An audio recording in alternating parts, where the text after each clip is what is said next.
We'll be having an in-depth study of Bible verse number 2 in this episode. So if you're ready to be blessed by the word, then stay tuned.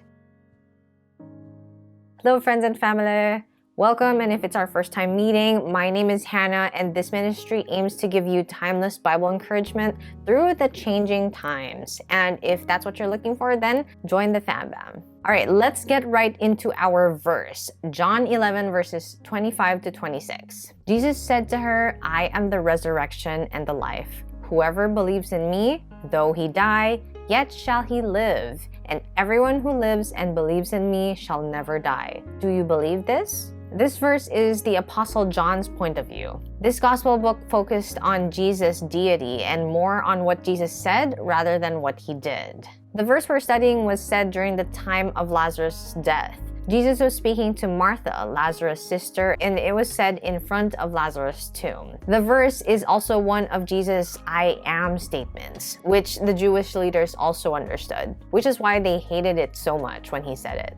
Jesus declared that he is the eternal God incarnate, and this was a powerful statement. This is also the same one that God said in Exodus 3 verse 14 when he was speaking to Moses. And while there are many "I am" declarations that Jesus made, we focus on this one when Jesus said, "I am the resurrection and the life." Jesus was declaring that he is sovereign over life and also over death. He said that if you believe in him, you might die physically one day, but ultimately, you will live eternally with Jesus. If you believe in Jesus, you will never die because you will live forever in heaven.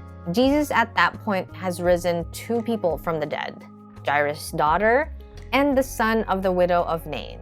In a bit, spoiler alert, Jesus would raise Lazarus from the dead, and in about a month, Jesus himself physically died on the cross as a sacrificial lamb. He bore the weight of our sins and made us clean again. But because he is the resurrection and the life, after 3 days, he rose again. The difference we have over all other beliefs is that we have a God who is risen. All others have died. We have the God who has overcome death and who is alive forever.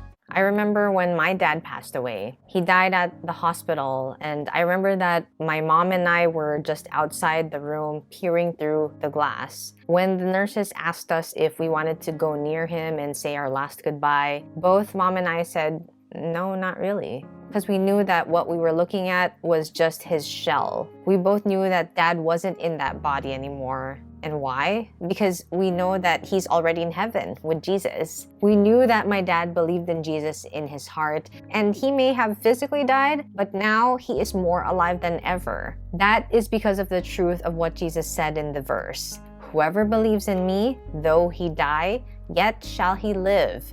And everyone who lives and believes in me shall never die." All else who believe in Jesus fully in their heart can trust in Jesus, who is the resurrection and the life. I hope this encourages you today. If you haven't watched our first verse study, check out this video. If this one blessed you, give it a like, then subscribe and hit the bell so you won't miss a video. Our hope and future is in Jesus. See you in the next video.